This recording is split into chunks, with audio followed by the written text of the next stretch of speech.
అంతేకాదు చదువు లేనివాళ్ళు, పాచిళ్లలో పని చేసుకునేవాళ్ళు, వీళ్ళు ఏ పార్టీ వాళ్ళు అంటున్నావు కదూ, కాదు వాళ్ళని నేను గనులుగా చేస్తానని మాట్లాడాడు.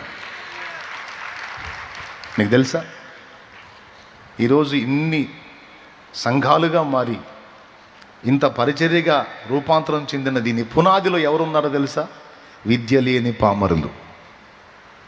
విద్య లేని పామరులు అంటే మోకాళ్ళుని ప్రతినిత్యం వాళ్ళు చేసి మొర్రపెట్టిన విజ్ఞాపన ప్రార్థన ఫలితమే ఈరోజు తండ్రి సన్నిధి మినిస్ట్రీ సేవ. ప్రతిరోజు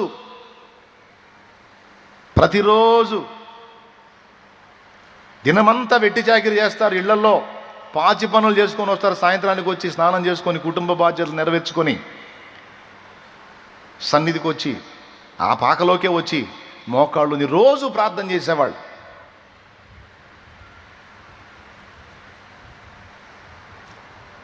రోజు ప్రార్థన. మా అన్నయ్య ఒకరోజు నన్ను పిలిచి సలహా చెప్పాడు. బాయ్, భక్తి చేయాలి కానీ వాంతులు వచ్చిందా చేయకూడదు అన్నాడు. దేవునికి స్తోత్రం. ఏమన్నాడు? భక్తి చేయాలి కానీ మరి విరక్తి పుట్టిందాక చేయకూడదు, నువ్వేదో వాళ్ళకి విరక్తి పుట్టిస్తున్నట్టున్నావు అన్నాడు. నేను విరక్తి పుట్టించలా, నేను ఆదివారం శుక్రవారం కలవమన్నా, వాళ్ళు రోజు వస్తున్నారు. వాళ్ళల్లో ఉన్న భక్తిని ఆపడానికి నేనేమండి? వాళ్ళని దేవుడు రేపుతున్నాడు. దేవుడేదో బలమైన కార్యం చేయబోతున్నాడు. అబ్బాయి, దేవుడేదో బలమైన కార్యం చేయబోతున్నాడో అందుకే వాళ్ళ ప్రార్థనను పునాదిగా వేసుకుంటున్నాడు నా తండ్రి. ఆ దీనులు, యథార్థవంతులు, అభాగ్యులు, అక్షర జ్ఞానం లేని పిల్లలు, మొరటవారు, పని మనుషులే కావచ్చు, నా తండ్రి దీనుల దేవుడు, దీనులకు తోడై ఉండే దేవుడు. ఓ నా దేవుడు వారి ప్రార్థన వింటున్నాడు.